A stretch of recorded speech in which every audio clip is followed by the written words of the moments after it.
കേരളത്തിൽ വലിയ രാഷ്ട്രീയ മാറ്റം വരുമെന്ന് BJP സംസ്ഥാന അധ്യക്ഷൻ രാജീവ് ചന്ദ്രശേഖർ.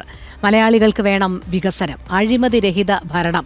എല്ലാം ശരിയാകുമെന്ന വാക്കുകൊടുത്താണ് CPM വോട്ട് നേടിയത്. വാഗ്ദാനം കൊടുത്ത് ജനങ്ങളെ വിഡ്ഢിയാക്കുന്ന രാഷ്ട്രീയത്തിന്റെ കാലം കഴിഞ്ഞു. വികസിത കേരളം സൃഷ്ടിക്കാൻ ജനങ്ങൾ അവസരം നൽകും. വികസനത്തിനായി ജനങ്ങൾ മാറ്റം കൊണ്ടുവരുമെന്നും അദ്ദേഹം പറഞ്ഞു.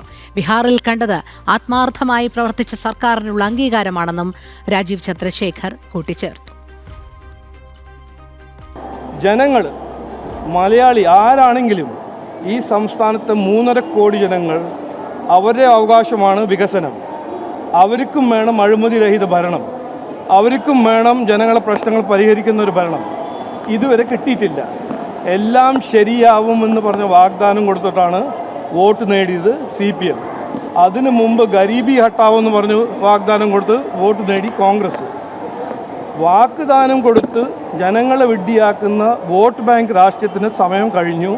ഇനി ഇത് വരാൻ പോകുന്ന തെരഞ്ഞെടുപ്പ് തദ്ദേശ തെരഞ്ഞെടുപ്പാണോ അസംബ്ലി തെരഞ്ഞെടുപ്പാണോ, ഞാൻ മനസ്സിലാക്കുന്നത് ഒരു വലിയ മാറ്റം, രാഷ്ട്രീയത്തിലും മാറ്റം, ഭരണത്തിൽ മാറ്റം, ജനങ്ങളുടെ അപേക്ഷയും ജനങ്ങളുടെ അവകാശത്തിലൊരു മാറ്റം, അതിൻ്റെ ഒപ്പം ഞാൻ വിശ്വസിക്കുന്നത് രാഷ്ട്രീയ സംസ്കാരത്തിലൊരു മാറ്റം.